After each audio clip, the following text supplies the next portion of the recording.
जय हिंद दोस्तों, daily current affairs में स्वागत करते हैं। आज 17 मई 2024 का करंट अफेयर देख रहे हैं और इस वीडियो के अंतर्गत में आपको रिवीजन क्लास भी आपको किया जाएगा ताकि कोई क्वेश्चन छूट ना पाए।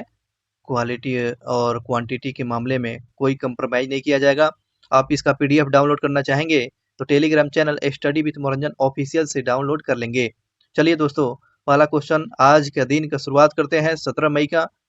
उससे पहले एक मोटिवेशनल लाइन आपके लिए बोलेंगे कि वह मंजिलें भी सर झुका देगी, कि वह मंजिलें भी सर झुका देगी जब दमदार तेरी तैयारी होगी, मुट्ठी में होगा तेरा मुकद्दर जब किताबों के संग तेरी यारी होगी, जब किताबों के संग तेरी यारी होगी। चलिए, चैनल को सब्सक्राइब कर लेंगे ताकि इन्फॉर्मेशन वीडियो आप तक मिलता रहेगा। शुरू से लेकर लास्ट तक आप क्वेश्चन को कलेक्शन देखेंगे, उसके बाद आपको मालूम चल जाएगा। चलिए, मई मंथ का इंपॉर्टेंट डेट पर हम लोग चर्चा करने चल रहे हैं। 1 मई को कौन सा दिवस दोस्त मनाते हैं? तो 1 मई को मजदूर दिवस के रूप में मनाते हैं। 2 मई को विश्व टूना दिवस मनाते हैं, वर्ल्ड टूना डे मनाते हैं। 2 मई को टूना दिवस के रूप में मनाते हैं। 3 मई को दोस्तों प्रेस की स्वतंत्रता दिवस मनाते हैं। और यहाँ पर एक और क्वेश्चन याद रखेंगे, प्रेस की स्वतंत्रता का रैंकिंग में भारत का रैंकिंग कितना है? 159, 159वें नंबर पर प्रेस है। आर्टिकल 19 के ए में आपको प्रेस की स्वतंत्रता के बारे में, यह चौथा स्तंभ है, ठीक है ना, चौथा स्तंभ बोलते हैं। 3 मई को प्रेस की स्वतंत्रता दिवस मनाते हैं और ये 3 मई को दोस्तों तेंदुआ दिवस के रूप में मनाया जाता है। तेंदुआ दिवस आपको 3 मई को मनाते हैं। और 4 मई को दोस्तों अंतर्राष्ट्रीय अग्निशामक दिवस के रूप में मनाया जाता है, अंतर्राष्ट्रीय अग्निशामक दिवस। और 4 मई को कोयला खनिक दिवस के रूप में मनाते हैं, कोयला खनिक दिवस के रूप में 4 मई को मनाते हैं। और 5 मई को विश्व हंसी दिवस मनाते हैं, लाफिंग डे मनाते हैं। आपको 5 मई को विश्व लाफिंग डे मनाते हैं। और 5 मई को दोस्तों पुर्तगाली भाषा दिवस मनाते हैं। 5 मई को पुर्तगाली भाषा दिवस के रूप में मनाया जाता है। और वहीं 7 मई को विश्व अस्थमा दिवस के रूप में मनाया जाता है। 7 मई को विश्व अस्थमा दिवस के रूप में मनाते हैं। और 8 मई को दोस्तों रेड क्रॉस दिवस, तो आप तो जानते ही हैं। उसके बाद क्रीसेंट दिवस के रूप में मनाते हैं, रेड क्रीसेंट दिवस के रूप में मनाते हैं। और बात करते हैं 8 मई को विश्व थैलेमेसिया दिवस के रूप में मनाते हैं। विश्व थैलेमेसिया दिवस 8 मई को मनाते हैं। 10 मई की बात करते हैं, 10 मई को अंतर्राष्ट्रीय ऑर्गेनिया दिवस के रूप में मनाते हैं, अंतर्राष्ट्रीय ऑर्गेनिया दिवस के रूप में मनाते हैं। और वर्ल्ड ल्यूपस डे के रूप में मनाया जाता है, वर्ल्ड ल्यूपस डे 10 मई को मनाया जाता है। ये क्वेश्चन याद रखेंगे। अगले क्वेश्चन पर चलेंगे दोस्तों। 11 मई को कौन सा दिवस मनाते हैं? तो 11 मई को प्रौद्योगिकी दिवस के रूप में मनाते हैं। और 12 मई को अंतर्राष्ट्रीय नर्स दिवस के रूप में मनाते हैं। और अंतर्राष्ट्रीय पादप स्वास्थ्य दिवस आपको 12 मई को मनाते हैं। और 15 मई को दोस्तों विश्व परिवार दिवस, अंतर्राष्ट्रीय परिवार दिवस के रूप में मनाते हैं। और 16 मई को यहाँ पर याद रखेंगे, 16 मई को डेंगू दिवस का, डेंगू 16 मई को डेंगू दिवस के मनाते हैं। और प्रकाश वर्ष के रूप में, प्रकाश दिवस के रूप में मनाते हैं 16 मई को। चलिए आगे बता देंगे, इसके पीडीएफ में आपको डाला गया होगा। चलिए, ये तो इम्पोर्टेंट डे पर हम लोग चर्चा कर लिए। देख रहे हैं international light of day of light 16 मई को मनाते हैं। और वही बात करते हैं, यह नेशनल डेंगू डे आपको ध्यान रखेंगे 16 मई को मनाया जाता है। अब यहाँ पर ध्यान रखेंगे, इंपॉर्टेंट फैक्ट जानना जरूरी है। इंपॉर्टेंट फैक्ट में ये ध्यान रखेंगे, इसका ये बीमारी जो है डेंगू का कारण जो फैल जाता है, जिसके रोकथाम के लिए, इसके उपचार करने के लिए लोगों में जागरूकता फैलाना है। इसके बारे में ज़्यादा से ज़्यादा बताना है ताकि लोग जागरूक होकर इस डेंगू की बीमारी से बचे रहें। दोस्तों, ये 2024 का थीम याद रखेंगे, डेंगू रोकथाम सुरक्षा कल कल के लिए हमारा जिम्मेदारी। डेंगू रोकथाम सुरक्षा कल के लिए हमारा जिम्मेदारी, यह थीम था। 16 मई को डेंगू दिवस मनाया गया, ये थीम 2024 का याद रखेंगे, सुरक्षा कल के लिए हमारा जिम्मेदारी। और बात करते हैं, ये जो डेंगू वायरस जो होती है, डेंगू वायरस के कारण होने वाला एक वायरस रोग है। और ये मच्छर जो है इजिप्ट मच्छर के काटने से फैलता है। डेंगू की बीमारी जो है किस मच्छर के काटने से फैलता है दोस्त? तो इजिप्ट मच्छर के काटने से यह डेंगू फैलता है। अगले क्वेश्चन पर चलेंगे। अगला क्वेश्चन पूछा गया है दोस्त, ये तो पीछे का है, इस पर चर्चा करेंगे, आगे बढ़ते हैं। चलिए कुछ पिछले महीने का करंट अफेयर्स को क्विक रिवीजन कर लेते हैं ताकि इंपॉर्टेंट क्वेश्चन ना छूट पाए।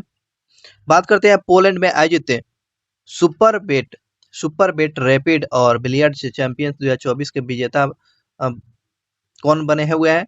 तो मैग्नस कार्लसन बने हुए हैं, जिसमें 3 आपको शीर्ष में ये खिलाड़ी है, जिसमें फिनिशनर है कौन में? तो फिनिशनर आपको कार्ल्स मार्सन, बेई बेइव बेइव जॉन क्रिएजियास्टो टुड्डा, ये टुड्डा है, ये 3। लेकिन इम्पोर्टेंट फैक्ट यहाँ पर याद रखेंगे, कार्ले मैग्ने कार्लसन ये किस देश के प्लेयर हैं? नॉर्वे के, है ना, नॉर्वे के ये प्लेयर हैं। आगे बढ़ते हैं। मई 2024 में साहित्य अकादमी फेलोशिप 2021 पुरस्कार से सम्मानित किया गया किसको? तो रॉस्किन बॉन्ड को सम्मानित किया गया है, तो इस बात को ध्यान रखेंगे। साहित्य अकादमी फेलोशिप किसको सम्मानित किया गया है? रॉस्किन बॉन्ड को सम्मानित किया गया है। एशियाई ट्रैम्पोलिन जिम्नास्टिक चैंपियनशिप 2024 में रजत पदक किसने जीता हुआ है? तो एकमात्र जो भारतीय कौन है? तो सृष्टि खंडागले जो है, सृष्टि खंडागले, ये उन्होंने कौन सा पदक जीता हुआ है? तो जिम्नास्टिक में ये रजत पदक जीता हुआ है, सिल्वर मेडल जीता हुआ है। बात करते हैं रक्षा सचिव जो है गिरधाने अरमाने मजगांव डाक शिपयार्ड, है ना, मजगांव डाक लिमिटेड शिपयार्ड ने कौन सा वर्षगांठ के रूप में मनाया है? और वर्षगांठ के रूप में मनाया है, और उसके वर्षगांठ के अवसर पर कितने रुपए का सिक्का जारी किया गया है? और 250वां ये वर्षगांठ मनाया गया है, और ये 250 रुपये का स्मारक सिक्का जारी किया गया है। तो किसके लिए, किसके सम्मान में दोस्तों? तो मजगांव डाक शिपयार्ड, है ना, अपना वर्षगांठ मनाया है 250वां, और इसी के सम्मान में 250 रुपये का सिक्का भी जारी किया गया है। बात करते हैं 77वें कांस्य महोत्सव 2024 में भारत ने पहली बार किस देश में भारत पर्व का आयोजन किया गया? तो ध्यान रखेंगे कांस्य, ये सबसे पहले ध्यान रखेंगे कांस्य कहाँ पड़ता है? ये आपको फ्रांस में पड़ता है। ये भारत जो देश जो है, भारत पर्व का आयोजन 77वां कांस्य महोत्सव 2024 में किस देश में इसका आयोजन किया गया था? ये फ्रांस में आयोजित किया गया था, इस बात को ध्यान रखेंगे। चलिए अगले क्वेश्चन पर बात करते हैं। हाल ही में भारत और यूएसए का 7वां संयुक्त आतंकवाद रोधी मॉक ड्रिल अभ्यास तर्कस का आयोजन कहाँ किया गया है? तो भारत और यूएसए के बीच में 7वां संयुक्त आतंकवाद रोधी मॉक ड्रिल अभ्यास तर्कस का आयोजन किया गया। ये तो स्पष्ट हो गया, भारत और यूएसए के बीच में तर्कस अभ्यास, लेकिन जगह पूछेगा ये कोलकाता में, और ये कौन सा तर्कस का 2024 में आयोजन किया गया था? ये 7वां था, 7वां, ये बात ध्यान रखेंगे। भारत और यूएसए के बीच में तर्कस, ठीक है, 7वां कोलकाता में आयोजन किया गया है। वहीं अगले क्वेश्चन की बात करते हैं। हाल ही में किस देश ने फतह सेकेंड रॉकेट प्रणाली को सफल परीक्षण किया है? तो फतह प्रणाली को सफल परीक्षण किया है कौन सा देश? तो ये पाकिस्तान ने किया है, फतह सेकेंड रॉकेट प्रणाली का सफल परीक्षण किया है, इस बात को ध्यान रखेंगे। चलिए इंपॉर्टेंट फैक्ट पर बात करते हैं। भारत और पाकिस्तान ने अपने परमाणु प्रतिष्ठों की सूची का आदान प्रदान किया है। जो दोनों देशों में जो परमाणु पर काम जो किया जा रहा है, परमाणु में जो उसकी ये महारत है, उस प्रतिष्ठा को आदान प्रदान किया गया है, उस टेक्नोलॉजी को आदान प्रदान किया गया है। आगे बढ़ते हैं। पाकिस्तान ने एडवांस रॉकेट सिस्टम फतह सेकंड का सफल परीक्षण किया है। तो ये फतह क्या है? तो ये आपको रॉकेट सिस्टम को लॉन्च किया है पाकिस्तान के द्वारा, ये बात तो स्पष्ट हो चुका है। पाकिस्तान ने आधिकारिक तौर पर ब्रिक्स से सदस्यता के लिए आवेदन किया है। तो ब्रिक्स के लिए ये आवेदन किया हुआ है, कौन सा? पाकिस्तान ने ब्रिक्स के लिए सदस्यता के लिए आवेदन किया है। बात करते हैं पाकिस्तान ने स्टार्टअप सी गार्ड ने शीर्ष जलवायु नवाचार प्रतियोगिता जीत लिया है। पाकिस्तान ने स्टार्टअप सी गार्ड ने शीर्ष जलवायु नवाचार में प्रतियोगिता में इन्होंने पुरस्कार जीता हुआ है। तो इंपॉर्टेंट फैक्ट अब तक ये मिला। आगे बढ़ते हैं। अगला क्वेश्चन दोस्त पूछा हुआ है कि हाल ही में किस बैंक ने भारत का पहला वर्चुअल क्रेडिट कार्ड पेक्सेल लॉन्च किया है? तो ये भारत का पहला वर्चुअल कार्ड जारी करने वाला कौन सा बैंक बना है? तो HDFC बैंक बना हुआ है। HDFC बैंक भारत का पहला वर्चुअल क्रेडिट कार्ड पिक्चल को लॉन्च किया हुआ है। नेक्स्ट क्वेश्चन की बात करते हैं कि हाल ही में किस देश ने दुनिया का पहला 6G डिवाइस को लॉन्च किया है? तो ये 6G डिवाइस को लॉन्च किया है कौन सा? ये जापान ने किया है। दुनिया का पहला देश जो है 6G डिवाइस को लॉन्च किया है, इस बात को ध्यान रखेंगे। तो ये 6G डिवाइस जो है दुनिया का पहला जो है प्रोटाइप जापान में पेश किया गया है। यह 5G की तुलना में 20 गुना तेज काम करेगा। 6G जो है आपको 5G की तुलना में 20 गुना काम तेज करेगा और यह डिवाइस जो है 300 फीट तक ऐसे एरिया को कवर करने में यह सक्षम होगा। इस खास तौर के डिवाइस को कई कंपनियों ने मिलकर बनाया हुआ है। 6G ये जापान के द्वारा प्रोजेक्ट किया गया है, बनाया गया है। अगले क्वेश्चन पर चलते हैं। अगला क्वेश्चन पूछा गया यूएनडीपी ने किसे यूएनएमपीटीएफओ का कार्यकारी निर्देशक बनाया है? तो इनका नाम है एलन नोडेहो। एलन नोडेहो ये बने हुए हैं यूएनडीपी के। यूएनडीपी ने यूएनएमपीटीएफओ के कार्यकारी डायरेक्टर के रूप में ये काम कर रहे हैं। एलन नोडेहो, ये एलन नोडेहो है। चलिए अगले क्वेश्चन की बात करते हैं। हाल ही में फोन पे ने किस देश में यूपीआई सेवा को शुरू कर दिया है? तो फोन पे ने किस देश में अपना यूपीआई सेवा को शुरू किया है दोस्त? ये श्रीलंका में यूपीआई सेवा को शुरू किया गया है, ये बातें ध्यान रखेंगे। चलिए इंपॉर्टेंट फैक्ट पर बात करते हैं। श्रीलंका में भारतीय आवास परियोजना के अंतर्गत में 1300 घरों का निर्माण औपचारिक रूप से कार्य शुरू कर दिया गया है। वनडे में दोहरा शतक लगाने वाले पहले श्रीलंकाई खिलाड़ी पेथुम निशंका बने हुए हैं। तो ये ध्यान रखेंगे, वनडे में दोहरा शतक लगाने वाले पहले श्रीलंकाई क्रिकेटर पेथुम निशंका बने हुए हैं। याद रखेंगे पेथुम निशंका किस देश के प्लेयर है जो वनडे में दोहरा शतक लगाने का ऐसे ही श्रीलंकाई प्लेयर बन चुके हैं? तो ये श्रीलंकाई प्लेयर हैं जिनका नाम पेथुम निशंका नाम है। बात करते हैं श्रीलंका और मॉरिशस ने यूपीआई सर्विस को वर्चुअल को लॉन्च किया है। तो इस बात को ध्यान रखेंगे, यूपीआई सेवा तो यहाँ पर था दोस्तों, तो ये श्रीलंका में तो है ही, साथ ही साथ ये आपको मॉरिशस में भी यूपीआई सेवा को शुरू किया गया। मॉरिशस में भी वर्चुअल यूपीआई की सेवा शुरू किया गया है, ध्यान रखेंगे। भारत और श्रीलंका के पर्यटन के रूप में शीर्ष पर रहा है। तो भारत जो है और भारत और श्रीलंका के बीच में पर्यटन के लिए बहुत ही अच्छा दोनों के बीच में कम्युनिकेशन है। बात करते हैं नए भारतीय उच्चायुक्त संतोष झा। ये संतोष झा जो है श्रीलंका में कार्यभार ग्रहण किया है। तो भारत का नया उच्चायुक्त श्रीलंका में कौन बने? तो संतोष झा बने, संतोष झा। चलिए अगले क्वेश्चन पर चलते हैं दोस्त। ये आपका मैप में श्रीलंका है। चलिए अगले क्वेश्चन पूछा गया है कि हाल ही में किस भारतीय फुटबॉलर ने अंतर्राष्ट्रीय फुटबॉल से संन्यास ले लिया है? तो हाल ही में किस फुटबॉलर है, भारतीय फुटबॉलर का नाम बताएंगे जो अंतर्राष्ट्रीय फुटबॉल से संन्यास ले लिया, क्रिकेट से बोला जा रहा है। ये सुनील छेत्री का सम्मान आपका फुटबॉल है और ये फुटबॉल से संन्यास लेने जा रहे हैं, अंतर्राष्ट्रीय फुटबॉल से संन्यास लेने जा रहे हैं, ये सुनील छेत्री है। चलिए अगले क्वेश्चन पर चलते हैं। अगला क्वेश्चन पूछा गया हाल ही में किस कंपनी के कृषि ड्रोन DGCA किस कंपनी ने कृषि ड्रोन को DGCA सर्टिफिकेट मिला हुआ है किसको भाई? तो ये आपको AITMC वेंचर्स को मिला हुआ है। AITMC वेंचर को यह आपको कृषि के लिए कृषि ड्रोन को सर्टिफिकेट मिला हुआ है। ये इसको मिला हुआ किसको? AITMC वेंचर्स को मिला हुआ है, इस बात को ध्यान रखेंगे। अगले क्वेश्चन पर चलते हैं, यही आपको। और इस ड्रोन का नाम दोस्तों याद रखेंगे, इस ड्रोन का नाम क्या है? विराज है। कृषि ड्रोन का नाम क्या है दोस्त? तो विराज है, इस बात को ध्यान रखेंगे। विराज क्वेश्चन पूछ सकता है, विराज क्या है? तो कृषि ड्रोन है। विराज क्या है? एक कृषि ड्रोन का नाम है। अगले क्वेश्चन पर चलते हैं। हाल ही में किस राज्य के पूर्व राज्यपाल कमला बेनीवाल का निधन हो गया है। तो ये किस राज्य की पूर्व राज्यपाल रही थी? कमला बेनीवाल का निधन हो गया। तो ये राजस्थान के रहने वाली थी कमला बेनीवाल, जो अब हम लोगों के बीच में नहीं रही, जो राज्यपाल थी राजस्थान के। नेक्स्ट क्वेश्चन की बात करते हैं। हाल ही में किसे मेमोरी ऑफ द वर्ल्ड सूची में शामिल कर लिया गया है?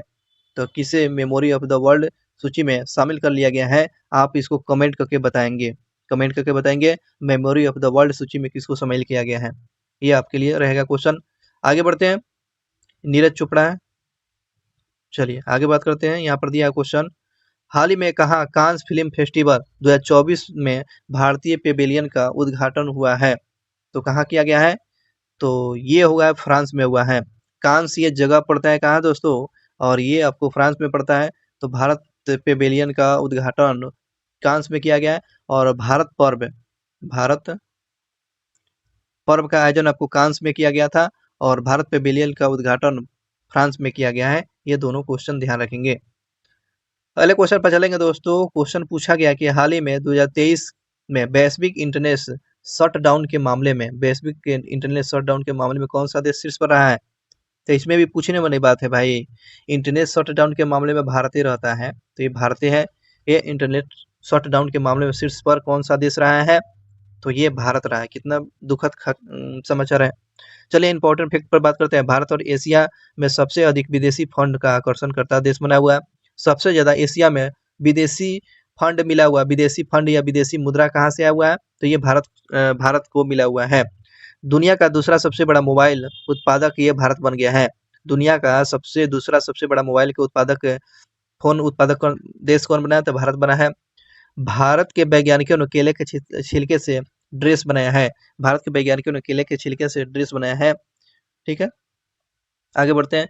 भारत की पहली महिला रोबोट बायोमित्र अंतरिक्ष में उड़ान भरेगी। तो दोस्तों ध्यान रखेंगे, बायोमित्र पूछेगा, ऐसे कुछ दे देगा। बायो बायोमित्र बायोमित्र क्या है? तो बायोमित्र एक महिला रोबोट है जो अंतरिक्ष का उड़ान भरेगा। ये बातें ध्यान रखेंगे हमेशा। हेनले पासपोर्ट इंडेक्स में भारत का रैंकिंग पूछ रहा है। भारत का पासपोर्ट कितना है, कौन से नंबर पर है? तो 50वीं नंबर पर है। हेनले पासपोर्ट इंडेक्स में भारत का पासपोर्ट आपको 50वीं नंबर पर है, ध्यान रखेंगे। डेनमार्क ने भारत में हरित ईंधन संगठन की शुरुआत किया, ध्यान रखेंगे। तो भारत और डेनमार्क मिलकर हरित ईंधन गठबंधन की शुरुआत किया है। तो हरित ईंधन गठबंधन की शुरुआत किन दो देशों ने मिलकर किया है? तो यह डेनमार्क की राजधानी कोपेनहेगन और भारत जो है मिलकर हरित ईंधन का शुरुआत किया है। चलिए अगले क्वेश्चन की बात करते हैं दोस्त। हाल ही में बिम्स्टेक की तीसरी ईपीजी ईपीजी का बैठक कहाँ किया गया? बिम्स्टेक का ईपीजी का बैठक कहाँ किया गया था? ये आपको कोलंबो में किया गया। श्रीलंका की राजधानी कोलंबो में बिम्स्टेक की तीसरी ईपीजी का बैठक किया गया है। इस बात को ध्यान रखें, कहाँ किया गया है दोस्तों? तो कोलंबो में किया गया है। बात करते हैं बिम्स्टेक में देखेंगे। बिम्स्टेक में इसका होता है कि बिम्स्टेक बहुक्षेत्रीय तकनीकी और आर्थिक सहयोग के लिए बंगाल की खाड़ी पहल होता है। बिम्स्टेक का ये फुल फॉर्म है। और ये भविष्य की दिशा में प्रतिष्ठित व्यक्तियों को समूह होता है। ये बिम्स्टेक तीसरी बैठक जो किया गया था 12 से लेकर 13 मई 2024 को बांग्लादेश के राजधानी ढाका में बिम्स्टेक सचिवालय में आयोजित किया गया था। बिम्स्टेक के जो अध्यक्षता थाईलैंड के जो है डॉक्टर सुन नॉर्थ चैनिन द्वीप ने किया हुआ था, क्योंकि थाईलैंड बिम्स्टेक के वर्तमान क्या है? अध्यक्ष है। थाईलैंड जो है बिम्स्टेक का वर्तमान में अध्यक्ष है, ध्यान रखिएगा, थाईलैंड हो गया। बात करते हैं बिम्स्टेक में कौन कौन सा देश दोस्तों शामिल है। तो ध्यान रखेंगे कौन कौन दोस्तों इसमें रहेगा। बांग्लादेश और भूटान, इंडिया, म्यांमार, नेपाल, श्रीलंका और थाईलैंड। और पाकिस्तान जो है, पाकिस्तान इसमें शामिल होने के लिए आवेदन किया है। इस बात को ध्यान रखेंगे। इसका अध्यक्षता कौन किया? तो थाईलैंड ने किया हुआ है, ध्यान रखेंगे। आयोजन कहाँ किया गया था दोस्तों? तो बांग्लादेश की राजधानी ढाका में किया गया है। चलिए अगले क्वेश्चन की बात करते हैं। अगला क्वेश्चन पूछेगा, लास्ट क्वेश्चन वीडियो का बात करते हैं। हाल ही में किस देश ने सुअर की किडनी लगाने वाले पहले व्यक्ति का निधन हो गया? अच्छा, तो ये सुअर का किडनी लगाने वाले पहले व्यक्ति का निधन हो गया। ये अमेरिका के व्यक्ति थे जिनको सुअर का किडनी लगाया गया था, जिनको हाल ही में इनका मृत्यु हो गया है। चलिए अगले क्वेश्चन पर चलते हैं। रिवीजन अब यहाँ पर करना है, रिवीजन, ठीक है ना। वीडियो को जरूर शेयर कर देंगे। चलिए रिवीजन पर हम लोग बात करते हैं।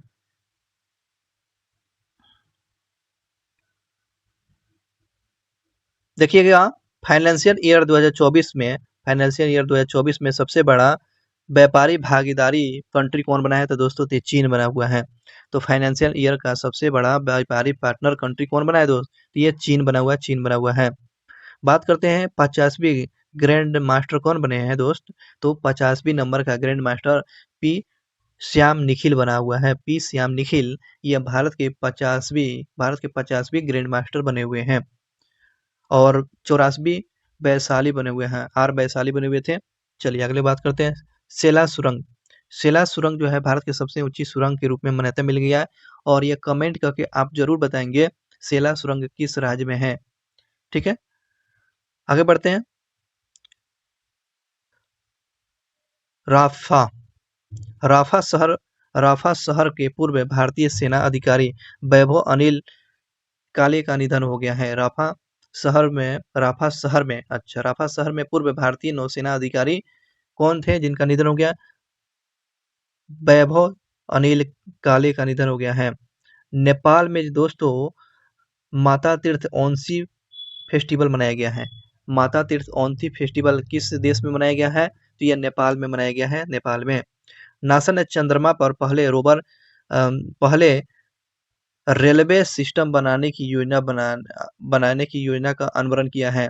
तो क्वेश्चन पूछेगा दोस्तों, चंद्रमा पर जो बताना है, चंद्रमा पर रेलवे सिस्टम बनाने की योजना किसने अनावरण किया है? तो यह नासा के द्वारा वहां पर रेलवे सिस्टम बनाया जाएगा चंद्रमा पर। सैन तनासा, सैन तनासा इदरिस डेबी, सैन तनासा जो है इदरिस डेबी कहाँ के राष्ट्रपति चुने गए हैं? तो ये चार्ड देश के राष्ट्रपति चुने गए हैं। इदरिस डेबी बने हुए हैं चार्ड देश के राष्ट्रपति। देश की सबसे बड़ी कौशल प्रतियोगिता इंडिया स्किल 2024 का उद्घाटन कहाँ किया गया दोस्त? तो यशोभूमि, यशोभूमि द्वारिका नई दिल्ली में किया गया है। देश का सबसे बड़े कौशल प्रतियोगिता स्किल 2024 का उद्घाटन यशोभूमि ये नई दिल्ली में किया गया है, द्वारिका में। अगले क्वेश्चन पर चलते हैं। एस्कॉट फ्लेमिंग को भारत की पुरुष एस्कॉट टीम के मुख्य कोच नियुक्त किया गया है। तो ये पुरुष बास्केटबॉल के कौन कोच नियुक्त किया गया है? तो एस्कॉट फ्लेमिंग भारतीय पुरुष के एस्कॉट बास्केटबॉल के कोच नियुक्त किया गया है। बास्केटबॉल में खिलाड़ियों की संख्या कितना होती है? बास्केटबॉल में आप कमेंट करके बताएंगे कितना होता है। चलिए अगले क्वेश्चन की बात करते हैं। रॉस्किन बॉन्ड, रॉस्किन बॉन्ड को साहित्य अकादमी फेलोशिप से सम्मानित किया गया है। तो साहित्य अकादमी फेलोशिप से किस व्यक्ति को सम्मानित किया गया? रॉस्किन बॉन्ड को सम्मानित किया गया। इदा इदा सीसा नोरेंग, इदा सीसा नोरेंग नाम याद रखेंगे। यह मेघालय की पहले महिला डीजीपी बनी हुई है। मेघालय की पहली महिला डीजीपी बनी हुई है। इदा सीसा नोरेंग बनी हुई है, मेघालय की पहले महिला डीजीपी बनी हुई है। उत्तराखंड सरकार ने पेरोल लाओ पैसा पाओ नामक अभियान शुरू किया है। पेरोल क्या? चीड़ का पत्ता लाना है, चीड़ का। बात करते हैं आगे। रूस के रक्षा मंत्री के रूप में किसको नियुक्त किया गया दोस्तों? रूस के रक्षा मंत्री जो बने हुए का आंद्रे रुई बेलोसो, ये रूस के रक्षा मंत्री बने हुए हैं। विश्व का तीसरा सबसे बड़ा ऊर्जा जनरेटर के रूप में भारत ने किस देश को पछाड़कर आगे निकल चुका है? तो ये जो है विश्व में तीसरा सबसे बड़े ऊर्जा जनरेटर के रूप में जो जापान को भारत पछाड़कर आगे निकला हुआ है, ध्यान रखेंगे। फाइनेंशियल ईयर 2024 में भारत का सबसे बड़ा व्यापारी पार्टनर कंट्री कौन बना है? तो चीन बना हुआ है। वेल्थिनियत सिटीज रिपोर्ट, एक रिपोर्ट के द्वारा बताया गया है कि विश्व का सबसे अमीर शहर कौन घोषित किया गया है? तो ये क्वेश्चन आपसे पूछेगा कि बताएंगे विश्व का सबसे अमीर शहर बताएंगे कौन, किसको घोषित किया गया, तो न्यूयॉर्क को घोषित किया गया है। वही क्वेश्चन है दोस्तों, पनामा शहर के पनामा देश जो है ना, पनामा की राजधानी पनामा सिटी, तो पनामा का राष्ट्रपति कौन बने हैं, जोस राउल मोलिनो, जोस राउल मोलिनो बने हुए हैं, पनामा के राष्ट्रपति चुने गए हैं। अगले क्वेश्चन पे बात करते हैं, भारतीय वायुसेना ने उड़ने वाले, है ना, भारतीय सेना ने उड़ने वाले पोर्टेबल अस्पताल भीष्म का सफल परीक्षण कहाँ किया है, तो ये आपको ध्यान रखेंगे आगरा में किया गया है।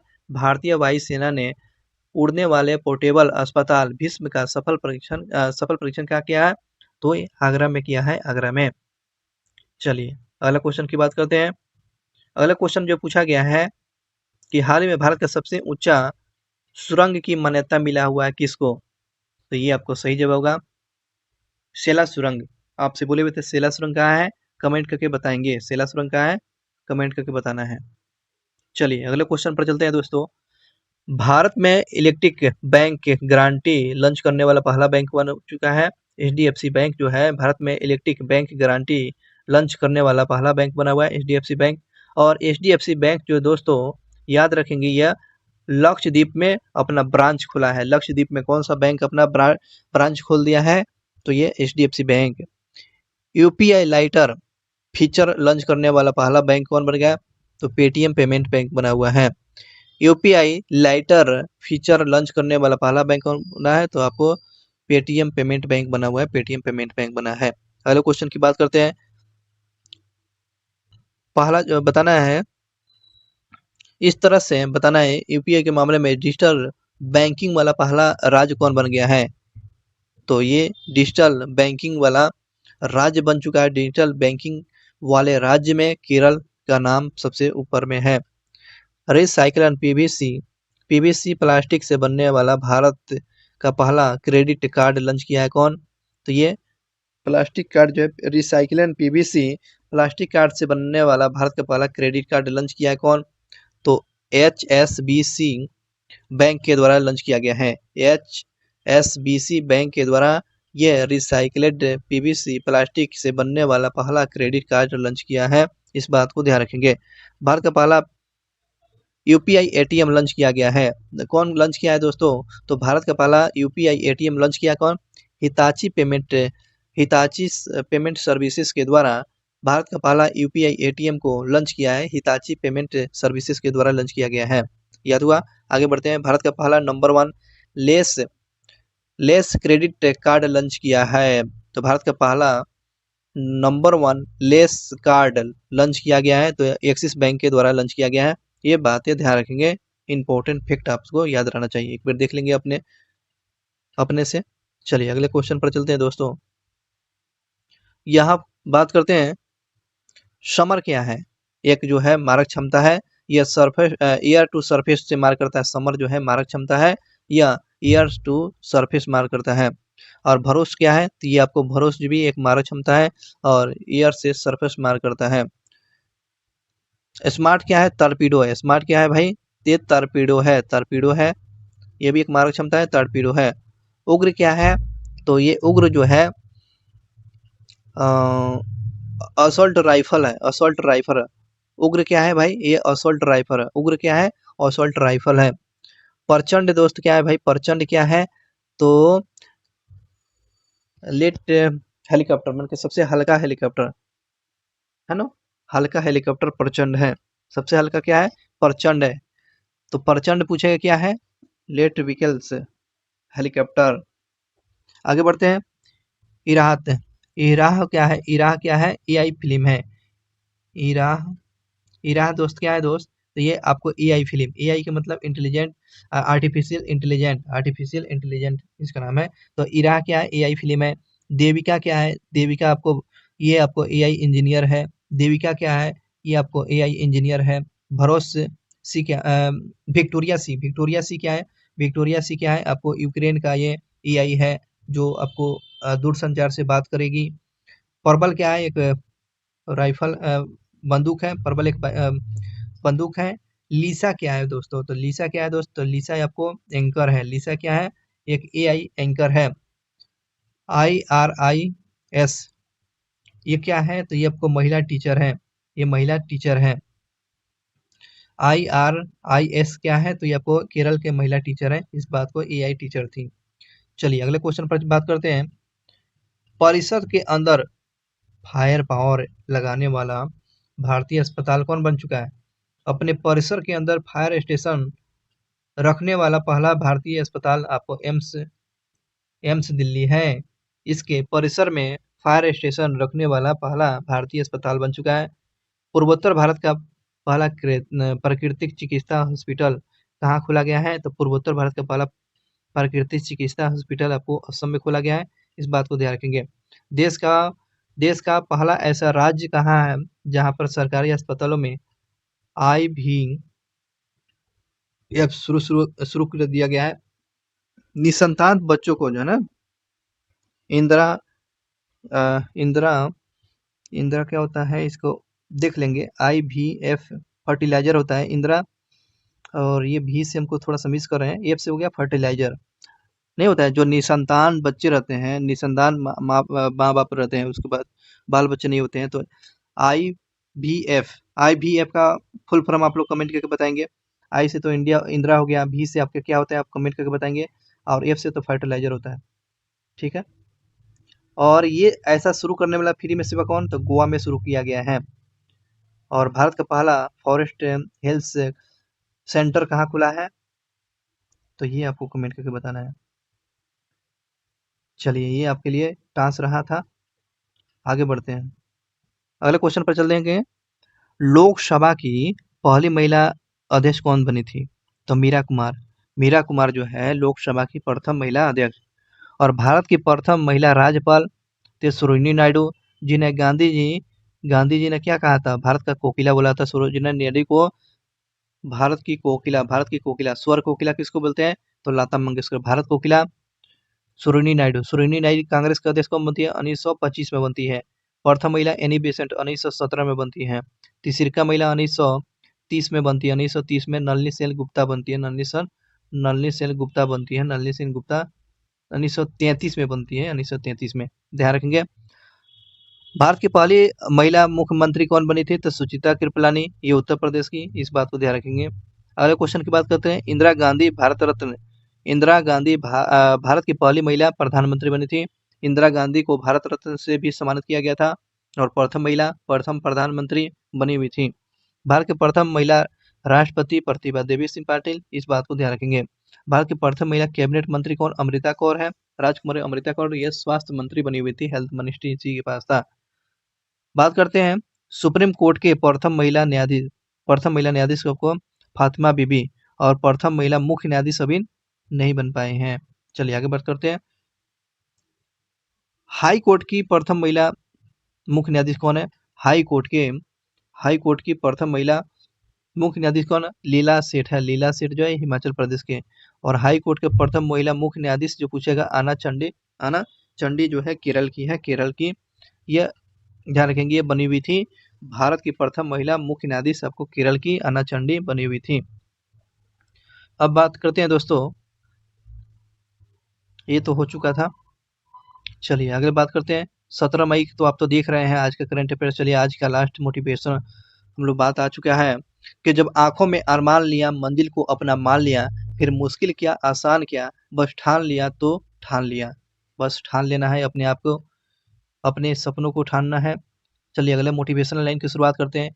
यूं ही हर कदम पर मत लड़खड़ाओ, यूं ही हर कदम पर मत लड़खड़ाओ, कामयाबी पानी है तो संभल जाओ, मत शोर करो अपने प्रयासों को, खामोशी से अपनी जिंदगी बदल जाओ, खामोशी से अपनी जिंदगी बदल जाओ। और 17 मई का इम्पोर्टेंट जानकारियाँ ये जानना जरूरी है। 17 मई को क्या मनाते हैं? तो अपने रक्तचाप जिसको ब्लड प्रेशर को नियमित जांच कराएं, अपने दिनचर्या को उचित बदलाव करें, अपने जीवन में बदलाव लाएं। और आज 17 मई को विश्व रक्तचाप दिवस के रूप में मनाते हैं। 17 मई को ही दोस्तों 17 मई को विश्व संचार दिवस के रूप में मनाते हैं। ये सूचना की क्रांति में ये विश्व दूरसंचार दिवस आज 17 मई को मनाते हैं, ध्यान रखेंगे। आगे बढ़ते हैं। 17 मई को ही दोस्तों राष्ट्रीय विलुप्त प्राय प्रजाति दिवस के रूप में मनाते हैं। तो ये विलुप्त जो प्रजातियां हो रही है, जिसकी ये पृथ्वी से उसकी नस्ल खत्म होती जा रही है, लुप्त होती जा रही है, ये 17 मई को इसको अवेयरनेस फैलाने के लिए आइए हम सब मिलकर अन्य जीवों के विलुप्त होने से बचाए और जीवों की सुरक्षा में हमें महत्वपूर्ण भूमिका निभाए। तो राष्ट्रीय विलुप्त प्राय प्रजाति दिवस की हार्दिक आप लोग को शुभकामनाएं, और इसी के साथ साथ आपको भी शुभकामनाएं देते हैं। Thank you so much watching for video को लाइक कर देंगे, कमेंट कर देंगे, ताकि आपको इन्फॉर्मेशन वीडियो हमेशा मिलते रहेगा। अपने दोस्तों के साथ जरूर शेयर करेंगे। मिलते हैं नेक्स्ट वीडियो क्लास में। बहुत बहुत धन्यवाद। Thank you so much.